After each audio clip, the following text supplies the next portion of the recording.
Hello बच्चों, आपका स्वागत है फिर से दिव्य यूट्यूब चैनल में और एनएस स्टडी क्लासेस में। आज का वीडियो खास होने वाला है क्योंकि आज के वीडियो में हम एक बोर्ड के एग्ज़ाम की जो कॉपी होती है वो किस प्रकार लिखनी है इस पर चर्चा करेंगे। आपको बोर्ड की कॉपी में किस तरह अपने आंसर है वो लिखने हैं और एक कॉपी भी आपको दिखाऊंगा जिसमें जो कि हमारे राजस्थान जो बोर्ड है आरबीसी बोर्ड, उसके जो टॉपर्स हैं उन्होंने किस प्रकार की कॉपी लिखी है।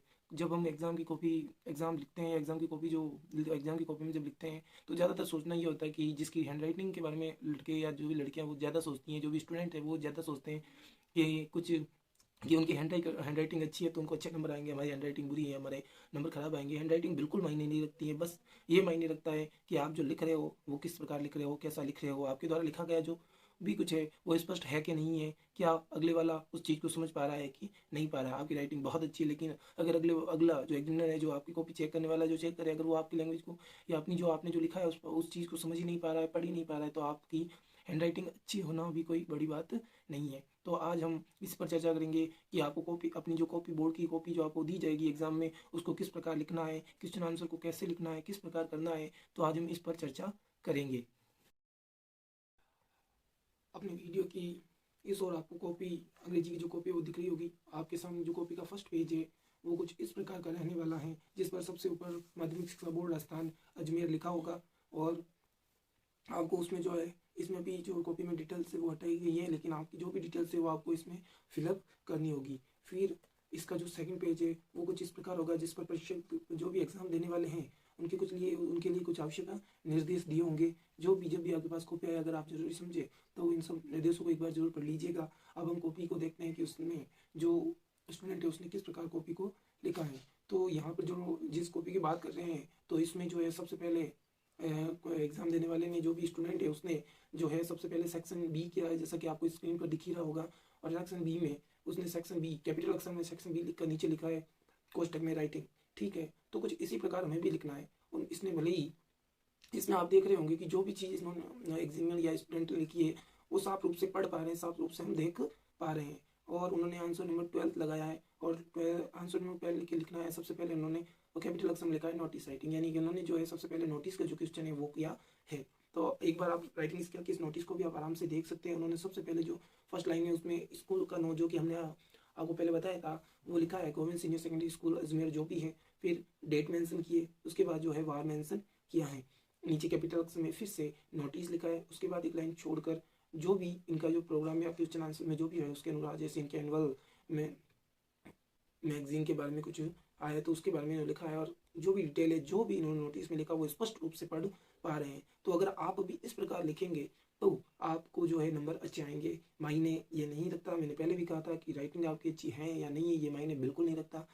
आप कॉपी को ध्यान से देखिए, इन्होंने भी कुछ ऐसा ही किया। इनके द्वारा जो लिखा गया है, इन्होंने, आपको स्क्रीन पे ये दिख ही रहा होगा कि इन्होंने जो लिखा है वो स्पष्ट रूप से दिख रहा है। और ये भी इन्होंने बताया है कि वो लिख क्या रहे हैं। ज़्यादातर स्टूडेंट्स गलती क्या करते हैं कि वो क्वेश्चन सेक्शन सीखा, जैसे शुरुआत में ही आपको सेक्शन ए, आपको पैसेज जो होता है वो आपको नहीं करना, आपको सेक्शन बी करना है।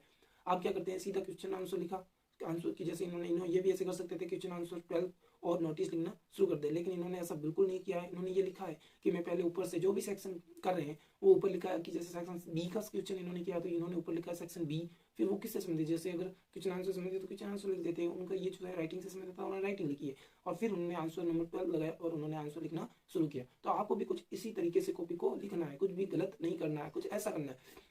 कभी कभी ये भी होता है कि हम आंसर बिल्कुल सही लिखते हैं, लेकिन होता ये है कि एग्जामिनर जो परेशान हो जाता है, समझ ही नहीं पाता कि बच्चे ने कौन सा क्वेश्चन किया है, क्योंकि ना ऊपर वो कुछ लिखता है, सीधे के सीधे प्रश्न आंसर लिख दिया और करना शुरू कर दिया। एग्जामिनर को थोड़ी पता है कि आपने सबसे पहले कौन सा किया है, बाद में कौन सा किया है। ये तो आप अगर कॉपी में, आप उसको बताना पड़ेगा, बताने के लिए इस प्रकार लिखना पड़ेगा कि भाई सेक्शन बी है और उसका हमने जो है 12th का आंसर लिखा है। तो ये इस प्रकार जब आप लिखेंगे तभी आपको पता चलेगा। आपको कॉपी दिख ही रही होगी अपने साइड में, अपनी स्क्रीन पर, ये कितनी अच्छी तरीके से कॉपी लिखी है जो भी ये स्टूडेंट है। उसके बाद इन्होंने रिपोर्ट राइटिंग का जो क्वेश्चन है, जो कि क्वेश्चन नंबर आंसर है वो लिखा है। इनका टॉपिक जो है बैंक रॉबरी था। और जैसा कि मैंने आपको जब रिपोर्ट पढ़ाई थी तो उसमें अपने नेक्स्ट वीडियो, जो फर्स्ट वीडियो था, उसमें भी यही बात ही राइटिंग का ही हमने लिया था। तो उसमें भी हमने ये बात की थी कि जब आप रिपोर्ट राइटिंग करो तो सबसे पहले जो है सेंटर में टॉपिक लिखना है, जो भी टॉपिक है। जैसे इन्होंने लिखा बैंक रॉबरी का, उसके बाद किसके द्वारा लिखा जा रहा है भाई, जैसे इन्होंने एक्स वाई जेड जो भी नाम लिख दिया है, कोई भी ऐसा प्रॉब्लम नहीं। अगर आपके पास अगर प्रश्न में नाम नहीं है तो भी आप इस प्रकार कर सकते हैं। और ए स्टूडेंट रिपोर्टर, आपको ये है तो नहीं ऐसे कि रिपोर्टर तो हो नहीं, या अगर प्रश्न में दिया हुआ है कि रिपोर्टर है तो ठीक है, अगर रिपोर्टर नहीं दिया हुआ है तो आप ऐसे भी लिख सकते हैं कि ए स्टूडेंट रिपोर्टर। फिर आपको अपने पैलेस का नाम लिखना और डेट लिखनी है। फिर उसके बारे में जो भी डिटेल्स बैंक ऑफ के बारे में कि कैसे हुई, कब हुई, क्या हुई, वो सारी डिटेल्स अपनी रिपोर्ट में लिखनी है। तो आप इस रिपोर्ट राइटिंग को भी एक बार देख सकते हैं। इन्होंने कितनी कुल मिला के मेरे हिसाब से 10-15 लाइन इन्होंने लिखी है और इनको इसके अच्छे नंबर भी मिले हैं। आप अपनी स्क्रीन पर देखते जाइए तो आपको पता चलता रहेगा कि किस प्रकार लिखना है। फिर इन्होंने जो है स्पीच डिलीवरिंग यानी स्पीच लिखी है, तो अगर आपको भी लिखनी है तो स्पीच लिख सकते हैं, जो कि क्वेश्चन नंबर 15 है। और इनका जो टॉपिक था वो था वाटर कन्वर्जेशन। तो आपको भी इसी प्रकार लिखना है कि रिवर एंड चीफ गेस्ट और होमरेबल प्रिंसिपल सर, ये जो इसमें लिखा हुआ है उसी प्रकार आपको लिखना है। को आप अपनी कॉपी को देखते रहिए। और जब ऐसा होता है कभी कभी स्टूडेंट्स क्या है कि अपना जो एक पैराग्राफ है वो कंप्लीट होने को आता है, मतलब कि उनका कंप्लीट नहीं हुआ, उनको नीचे और लिखना पड़ेगा और आपकी जो कॉपी है वो पृष्ठ चेंज होने वाला है। तो क्या करते हैं कि आप फुल स्टॉप लगा के सीधा चेंज करते हैं और वहाँ लिखना शुरू कर दें। टीचर्स क्या होते हैं, उनको थोड़ी पता कि आपने यहाँ पे खत्म नहीं किया बल्कि पीछे भी लिखा है। तो जब आपको जैसे कि आपका जो लास्ट लाइन आएगी और अब कंप्लीट होने वाला है आपका प्रश्न, मतलब कंप्लीट नहीं होने वाला, आपको पीछे और लिखना है, तो जब आप इस पेज पे फुल स्टॉप लगाओ तो उसके आगे टिक टिक करके एक चीज लिखनी है कि to be continue. To be continue का मतलब है कि और भी आगे हैं या और भी जारी है।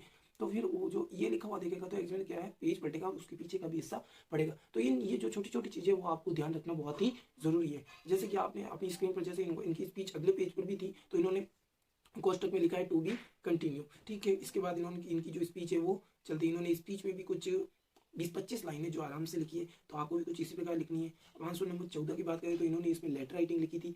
लेटर में इन्होंने जो जिस प्रकार लेटर की जो बॉडी फॉर्मेट होता है उसी प्रकार लिखा है, जिसके अच्छे नंबर आते हैं अगर आप फॉर्मेट फॉलो करते हैं कि कौन सी चीज़ किस प्रकार लिखनी है। दूसरी, आप सही ढंग से लिखते हैं। तीसरी, आपके द्वारा जो लिखा गया है वो अगर एग्जामिनर के दिमाग में आ जाता है कि आपने सही लिखा है, आपके द्वारा जो लिखा गया है वो आराम से पढ़ पा रहा है, तो ये भी आपके लिए अच्छा है। इससे आपको आपके जो नंबर है वो बढ़ने की आशा रहती है। बाकी अगर आप इस प्रकार फॉर्मेलिटी करेंगे, जैसे कि ऐसे ही लिख दिया जिसका कोई तरीका नहीं है, कोई फॉर्मेट नहीं है, तो टीचर्स भी ऐसे ही नंबर देंगे। इससे क्या होता है कि एग्जामिनर कोई एक कॉपी नहीं बहुत सारी कॉपियाँ चेक करता है। जब ऐसी कोई कॉपी आती है उनके जो दिमाग में वो खराब आता है, क्योंकि आप जब लिखते ही खराब है तो उनके दिमाग अगली बार के दिमाग में खराब आना वाजिब ही है। तो आपको क्या है कि अच्छे से अपनी कॉपी को लिखना है। तो आप अपनी इस प्रकार इस कॉपी को पूरा देख सकते हैं। मैं स्क्रॉल करते जा रहा हूँ, जैसे उन्होंने ये भी रिज्यूम लिखा है, आप देख सकते हैं। पूरी कॉपी को ध्यान से देखिए, स्क्रीन पर आपको दिख ही रही होगी। उन्होंने क्वेश्चन आंसर कैसे किए हैं, पैसेज कैसे लिखे हैं, कौन से कितने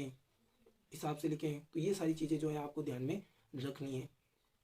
ये देखिए बहुत ही अच्छे ढंग से इन्होंने जो है प्रश्न आंसर भी लिखे हैं। जैसे आंसर इन्होंने एक लिखा है in the easy on reading in relaxation, ऐसा कुछ आया है जिसका आंसर इन्होंने बड़े ही अच्छे ढंग से दिया है।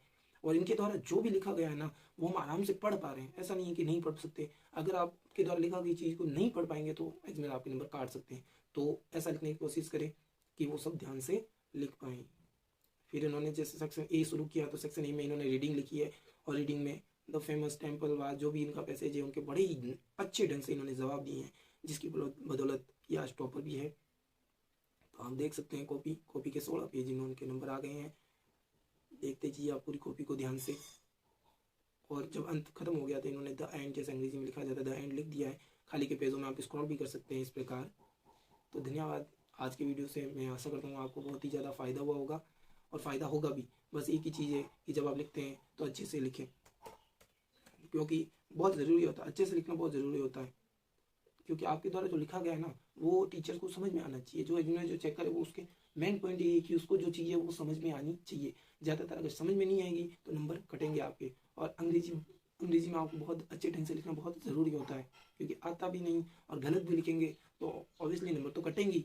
तो ऐसा जो हमें क्या करना है कि बहुत अच्छे ढंग से लिखना है, ताकि आपकी कॉपी देखने के बाद अगले जो टीचर है उनके मन में ये आए कि इसको नंबर मिलने चाहिए, ठीक है। और अंत में जैसा कि हर बार हम कुछ मोटिवेशनल लाइनों के साथ इसको ख़त्म करते हैं, तो आज की भी कुछ मोटिवेशनल लाइनें हो ही जाएँ। तो इसके लिए आपके लिए कुछ मैं इतना ही कहना चाहूँगा, मोटिवेट होते रहिए और ये नहीं सोचना है कि क्या होगा कैसे है, जो होगा अच्छा होगा। अपनी कोशिश जारी रखिए, आपको सफलता ज़रूर मिलेगी। तो और एक और चीज़ कि भाई जो चीज़ हम करने में लग जाए ना तो फिर उसको छोड़ना नहीं है, उसमें जी जान लगा देनी है। और अपने लक्ष्य तक पहुंचना है। फिर सोचना नहीं है कि क्या होगा, कैसे होगा, क्यों होगा, कौन परेशान होगा, कितने जने क्या कहेंगे, ये बिल्कुल नहीं सोचना है। हमेशा ध्यान में रखना है, क्या रखना है कि हमेशा हमेशा ध्यान में रखिए आपका सफल होने का संकल्प किसी और भी संकल्प से महत्वपूर्ण नहीं है। आपकी जो आपने एक कसम खा ली, संकल्प ले लिया कि मुझे ये चीज़ करनी है, तो इसके अलावा आपके लिए कुछ भी महत्वपूर्ण नहीं है। आपने ठान लिया कि इस बार का टॉपर हमें बनना है तो बनना है, और मैं आशा करता हूँ इस बार के टॉपर आप ही होंगे।